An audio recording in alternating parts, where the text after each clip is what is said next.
วันเนาแม่นวันอังคารแฮม3 ค่ำเดือน5พศ2567กงกับ15 เมษายน2025เนาคำนี้แปลว่าจึงอยู่บ่ยกย้ายบ่เคลื่อนที่นอกนี้วันเนายังหมายถึงวันอยู่ระหว่างกลางการเปลี่ยนแปลงโจโซหรือจุลศักราชในเมื่อเนานี้พระสงฆ์สามเณรก็จะเนาอยู่วัดเพื่อสูตรมงคลให้พรสูตรลดน้ำฝ่ายฆราวาสก็พร้อมพากันจัดแห่นางสังฆารที่ได้ประกวดคัดเลือกกันมาแล้วพร้อมกับแห่มโหรสพต่างๆประเพณีนี้นิยมปฏิบัติคล้ายคือกันในทั่วประเทศแต่ที่พิเศษกว่าหมู่แม่นอยู่นครหลวงพระบางเพราะเพิ่นมีการอัญเชิญเอาอังพระพุทธลาวันพระบาง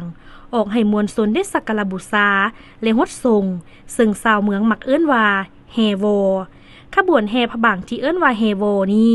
จะประกอบมีขบวนแห่องค์พระบางปูเยื้อยาเยื้อพระสงฆ์สามเณรพุทธคัมภีร์ขบวนนางแก้วตัวละครในเรื่องพลักพลามขบวนมโหรีปีพาดขบวนแห่เสียนหัวของเท้ากบิลพรหม